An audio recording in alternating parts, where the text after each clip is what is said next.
Hello student, कैसे आप सब। आई होप आप सभी अच्छे होंगे और आपकी पढ़ाई जोरों शोरों की चल रही होगी। इसी पढ़ाई को अच्छी से बहुत अच्छी करने के लिए आ चुका है आपका अपना YouTube channel the science academy. मैं हूं विक्रम सिंह, जो कराऊंगा आपको साइंस के हर टॉपिक्स को क्लियर एंड हर डाउट को सोल्व। तो क्या हाल चाल, आपके सब बढ़िया होंगे और अपना क्या चल रहा है ये भी आपको पता होगा। तो लास्ट क्लास में मैंने क्या अपलोड करी है, अपना सेशन अपनी क्लास को अपलोड कराया आज सुबह। उसमें मैंने क्या बताया था, मैंने बताया था आपको आलेखी जनन के प्रकार। क्या बताए थे? आलेखी जनन के प्रकार। इसमें वो क्लास अभी तक नहीं देखी, मैं उसका लिंक इस डिस्क्रिप्शन में डाल दूंगा, आप वो क्लास को भी वॉच कर सकते हो। ओके, तो आज अपन पढ़ने वाले हैं लैंगिक जनन के बारे में। लैंगिक जनन किसमें? पादपों में लैंगिक जनन के बारे में अपन पढ़ेंगे। ठीक है, क्लास 8 का जो मेरा सेशन चल रहा है उसमें मैंने जंतुओं के बारे में और मनुष्यों के बारे में लैंगिक जनन की बात करी है। उसकी क्लास भी मैंने अपलोड कर रखी है, तो आप वो भी देख सकते हो। आज जो बात करेंगे वो बात करेंगे लैंगिक जनन पादपों में किस प्रकार से होता है। ठीक है, तो शुरुआत करते हैं आज की धमाकेदार क्लास का। जो भी आज इस क्लास को पहली बार देख रहा है वो साइंस एकेडमी चैनल को सब्सक्राइब कर लो सभी के सभी एंड शेयर कर दो सब जगह पर। तो डालो हेडिंग। आज की फर्स्ट हेडिंग क्या है? अपनी फर्स्ट हेडिंग है लैंगिक जनन, क्योंकि क्या है, अलिंग जनन अपन ने पढ़ लिया है, अलिंग जनन की डेफिनेशन, अलिंग जनन के प्रकार। ठीक है, ये सब अपन ने कंप्लीट कर लिए। आज क्या है, आज लैंगिक जनन पढ़ेंगे। किसमें पढ़ेंगे? पादपों में पढ़ेंगे। तो सबसे पहले अपन को क्या पता होना चाहिए कि लैंगिक जनन होता क्या है। जब तक अपन को ये नहीं पता पड़ेगा कि लैंगिक जनन होता क्या है, तो अपन कैसे पढ़ेंगे उसके बारे में। ठीक है, तो सबसे पहले हेडिंग ही यही होनी चाहिए कि लैंगिक जनन होता क्या है। तो डालो हेडिंग लैंगिक जनन।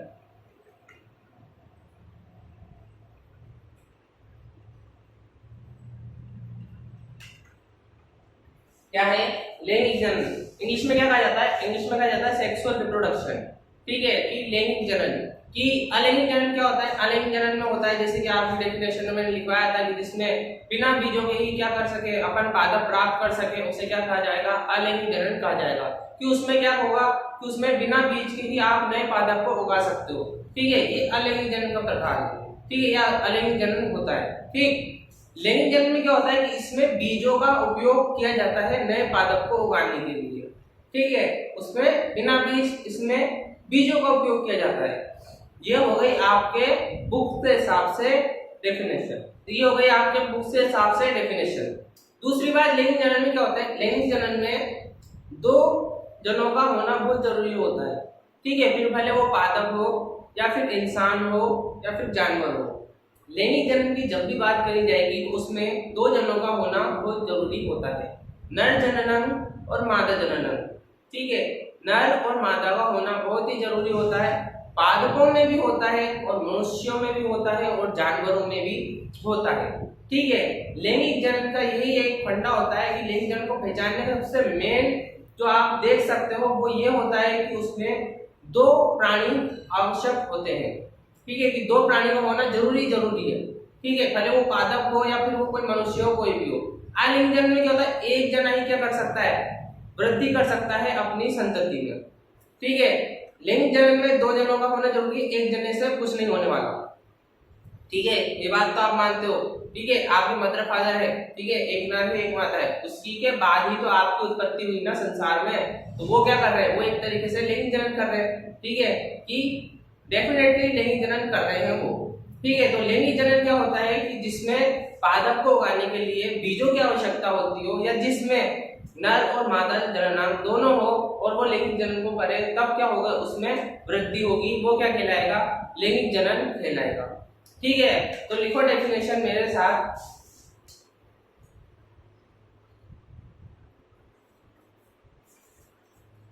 लिखना,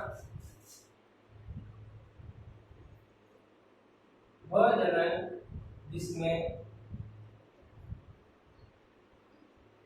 पादप को उगाने के लिए बीजों की आवश्यकता होती है, लैंगिक जनन ठीक है, क्या कह रहे हैं कि इसमें पादप उगाने के लिए बीजों की आवश्यकता होती है। आपको पता है कि कौन कौन से ऐसे पौधे हैं जो जिसमें अपन को बीजों की आवश्यकता होती है। गेहूं की फसल बोते हैं, उसमें गेहूं की फसल बोने पे उसमें क्या डालते हैं, बीज डालते हैं खेतों में, तभी वो उगता है। ऐसा तो नहीं होता ना कि पुरानी फसल है, पुरानी फसल है, उसकी एक डाल काट दिया आपने और दूसरे खेत में उगा दी तो क्या उग जाएगा क्या? अगर कोई ऐसा कर सके तो कमेंट बॉक्स में लिख देना, हाँ मैं उगा सकता हूँ। ठीक है, ऐसा पॉसिबल ही नहीं होता कि गेहूं होते हैं, बाजरा होते हैं, इनके बीज डाल जाते हैं पहले खेतों में, फिर उसके बाद ये क्या करते हैं, ये वृद्धि करते हैं। ठीक है, ये क्या होता है, एक तरीके से लैंगिक जनन में आता है। ठीक, तो ये होता है लैंगिक जनन। अब इसके आगे लिखेंगे, लिखना पुष्प पादप के लैंगिक नर जनन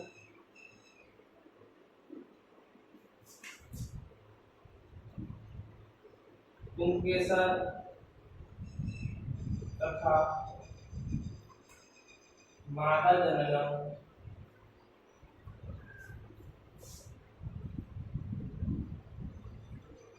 स्त्री केसर होता है। ठीक है, समझ में आ रहा है? ठीक है, मैं पहले ही बता चुका हूँ कि लैंगिक जनन में दो जनों का होना बहुत ही ज्यादा जरूरी होता है। ठीक है, आई देखना बात, भले वो पुष्प हो या फिर कोई भी हो। ठीक है, लैंगिक जनन में दो जनों का होना, एक नर और एक मादा। ठीक है, मानते हो ना आप ये बात? ठीक है, मैं अपने मन से नहीं कह रहा, एनसीईआरटी बुक्स में छपा हुआ है, उसके अकॉर्डिंग ही मैं आपको बता रहा हूँ। आप औद्योगिक विक्रम तो ऐसे ही बता रहे हैं वहां में, ऐसा नहीं है, ये फैक्ट है। ठीक है, क्या नाम बताया उसने, नर जननम पुंकेसर, कि नर जननम पुंकेसर, मादा जननम स्त्री केसर होता है। ठीक है, ये क्या होते हैं, ये लैंगिक जननम होते हैं जो पुष्प की वृद्धि में सहायता करते हैं। ठीक है, ये होता है लैंगिक जनन। ठीक है, क्या होता है लैंगिक जनन, कि जो वह जनन जिसमें पादप को उगाने के लिए बीजों की आवश्यकता होती है वह लैंगिक जनन कहलाता है। जब क्वेश्चन आएगा कि लैंगिक जनन में लैंगिक जनन में नर जननांग का क्या नाम होता है, पुंकेसर, मादा जननांग का क्या नाम होता है, स्त्री केसर। ठीक है, ये होता है आपका लैंगिक जनन। ठीक, तो नोट करो इसको, पहले कर लिया होगा।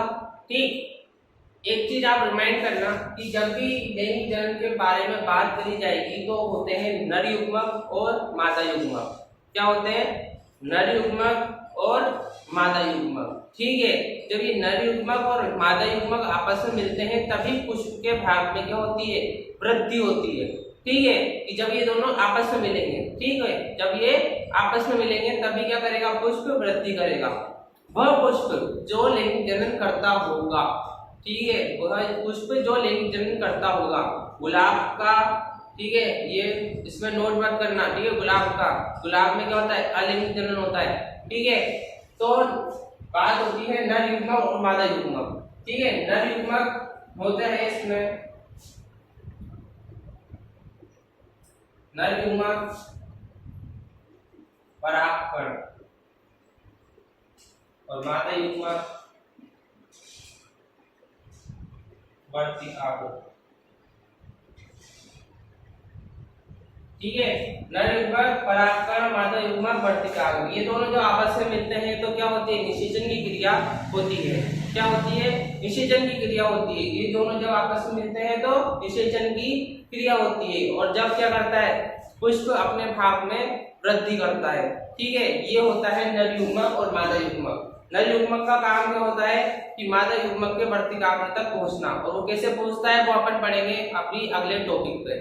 ठीक है, तो ये उतार लिया होगा, जो नोट कर लिया होगा इसको। तो अब अगली हेडिंग डालना, परागण क्या है,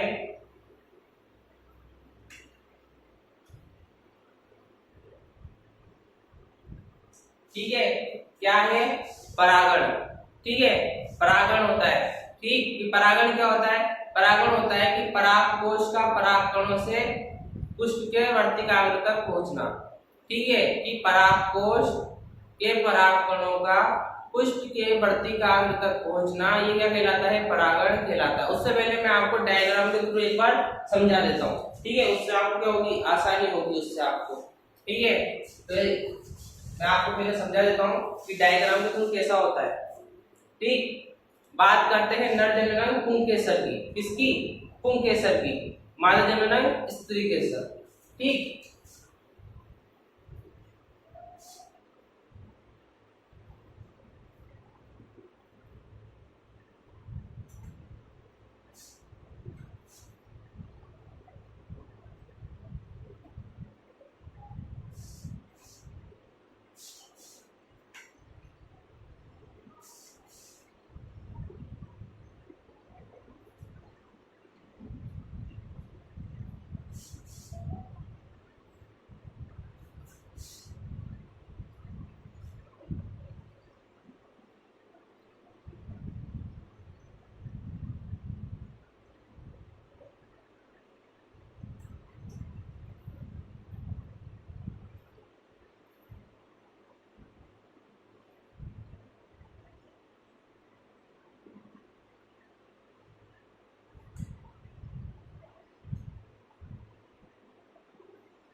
ठीक है, अब दो ध्यान आप, ठीक?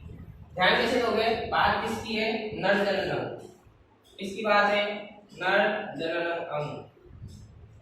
तो कौन है नर जनन पुष्प में? पुंकेसर। और मादा जनन कौन है? स्त्री केसर, ठीक है? तो ये होता है पुंकेसर भाग, ठीक है? क्या है? पुंकेसर भाग। क्या है? नर जनन अंग है, नर जनन अंग है, नर युग्मक नहीं है, ठीक है? नर जननांग और नर युग्मक में बहुत अंतर होता है, ठीक? नर जननांग क्या होता है? जिससे क्या करे जाते हैं? जनन प्रक्रिया करी जाती है। और नर जननांग के अंदर क्या पाए जाते हैं? नर युग्मक पाए जाते हैं, ठीक है? तो नर जननांग और नर युग्मक में बहुत ही अंतर होता है, ठीक? तो नर जननांग क्या है? पुंकेसर। पुंकेसर में क्या युग्मक क्या होते हैं? परागकोश। क्या होते हैं? परागकोश, ठीक है? परागकोश, ठीक है? क्या है? परागकोश। मादा जननक क्या है? स्त्री केसर। स्त्री केसर में क्या पाया जाता है? मादा युग्मक के रूप में बढ़ती काग्र। क्या पाया जाता है? बढ़ती काग्र, ठीक है? क्या पाया जाता है? बढ़ती काग्र, ठीक? ये क्या होते हैं? ये होते हैं नर युग्मक और मादा युग्मक, ठीक है? नर युग्मक और मादा युग्मक। तो परागण में क्या होता है? परागण में होता है कि परागकोश, और इस परागकोश के अंदर पाए जाते हैं परागकण, ठीक है? क्या पाए जाते हैं? परागकोश के अंदर क्या पाए जाते हैं? परागकण पाए जाते हैं। और ये परागकण किसी अन्य पुष्प के बढ़ती काग्र की यहाँ से, ठीक है, इसमें क्या पाया जाएगा? इसमें परागकण पाए जाएंगे। क्या पाए जाएंगे? परागकण। और ये परागकण क्या पाए जाएंगे? ये परागकण यहाँ जाएंगे, किस पे? बढ़ती काग्र के भाग पर जाएंगे। और वहां भाग पर जाने के बाद क्या करेंगे? ये परागण की क्रिया को करेंगे, ठीक है? और परागण की क्रिया होने के बाद क्या करेगा? वो पुष्प अपने भाग में वृद्धि करेगा, ठीक है? It's clear? अच्छे तरीके से क्या होता है परागण? परागण एक बार समझा देता हूं कि परागकोश के परागकणों का पुष्प के बढ़ती काग्र तक पहुंचना क्या कहलाता है? परागण कहलाता है। परागकोश कौन? नर जननक। बढ़ती काग्र कौन? मादा जननक। परागकोश में क्या पाए जा रहे हैं? परागकण पाए जा रहे हैं। क्या पाए जा रहे हैं? परागकण पाए जा रहे हैं। और वो कहाँ जा रहे हैं? बढ़ती काग्र तक जा रहे हैं, ठीक है? ये क्या प्रक्रिया क्या कहलाती है?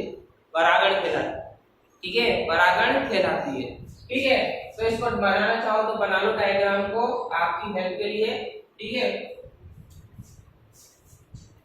ठीक है, हेडिंग डालना परागण, क्या हेडिंग डालोगे?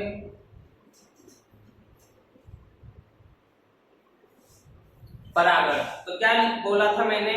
परागकोश के परागकणों का पुष्प के वर्तिकाग्र तक पहुंचना क्या कहलाता है? परागण कहलाता है। ठीक है, तो लिखो इसको ही। क्या लिखोगे? परागकोश के परागकणों का पुष्प के वर्तिकाग्र तक पहुंचना क्या कहलाता है? परागण कहलाता है। सिंपल सी डेफिनेशन है, बच्चे पता नहीं क्यों घबराते हैं इससे कि याद नहीं होती, याद नहीं होती, याद नहीं होती। क्या याद नहीं हो रहा? परागकोश आप समझते हो, नर जननांग, और नर जननांग में क्या उपस्थित होते हैं? नर युग्मक। ठीक है, नर जननांग में परागकण, परागकणों का पुष्प के वर्तिकाग्र तक पहुंचना क्या कहलाता है? परागण। समझ में आ रहा होगा बढ़िया तरीके से, दिमाग को चालू रखो सभी। ठीक, तो फिर इसके बाद आता है कि ये होता है दो प्रकार का, स्वपरागण और परपरागण। स्वपरागण और परपरागण। स्वपरागण क्या होता है कि परागकोश के परागकणों का उसी पुष्प के वर्तिकाग्र तक पहुंचना। ठीक है, किसी उसी जाति के, ठीक है, कि उसी जाति के वर्तिकाग्र तक पहुंचना, वो क्या कहलाएगा? स्वपरागण कहलाएगा। कि मैं बात करूं सूरजमुखी के फूल की, कि सूरजमुखी के फूल की मैं अगर बात करूं तो क्या है कि सूरजमुखी के परागकोश के परागकण किसी अन्य सूरजमुखी के वर्तिकाग्र तक पहुंचना क्या कहलाएगा? स्वपरागण कहलाएगा। ठीक है, कि जिस तरीके से एक ही जाति का लड़का एक ही जाति की लड़की से साथ क्या करता है? शादी करता है, तो ये क्या हो गई? अरेंज मैरिज हो गई। ठीक है, क्या हो गई? अरेंज मैरिज हो गई, कि स्व वो उससे हो गया कि दोनों एक ही जाति के हैं। ठीक है, दोनों एक ही जाति के हैं। ठीक, तो ये क्या हो गया? स्व उनकी इच्छा से, ठीक है, कि एक ही जाति के। तो मैं किसकी बात कर रहा हूँ? स्वपरागण की, कि परागकोश के परागकणों का उसी जाति के पुष्प के वर्तिकाग्र तक पहुंचना क्या कहलाएगा? स्वपरागण कहलाएगा। बात है परपरागण की, तो परपरागण क्या होता है कि परागकोश के परागकणों का किसी अन्य जाति के पुष्प के वर्तिकाग्र तक पहुंचना क्या कहलाएगा? परपरागण कहलाएगा। कि मानो एक लड़का है एक लड़की है और दोनों अलग अलग क्या करते हैं? धर्म से है। ठीक है, और दोनों ने शादी कर ली, तो ये क्या हो गया? पर तरीके से। ठीक है, पर शादी। क्या है? पर शादी। ठीक है, कि ये अलग और ये अलग, ये अलग धर्म से, ये अलग धर्म से, और दोनों ने शादी कर ली, तो ये क्या हो गया? पर शादी हो गई। ठीक है, और पहले वाले में कि दोनों एक ही जाति एक ही धर्म के हैं और दोनों ने इच्छा से शादी करी है, तो क्या है? ये स्व शादी हो गई। ठीक है, ऐसे ही स्वपरागण और परपरागण होता है। ठीक है, ऐसे ही स्वपरागण और परपरागण होता है। तो लिखना डेफिनेशन, लिखना। कितने प्रकार का होता है? दो प्रकार का परागण। ठीक है, दो प्रकार का।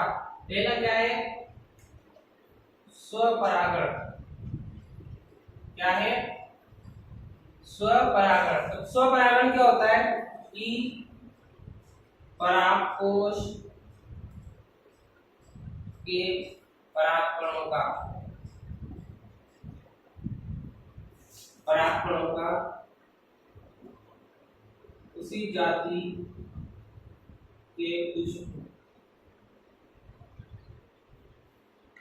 के वर्तिकाग्र तक पहुंचना क्या कहलाता है? स्वपरागण कहलाता है।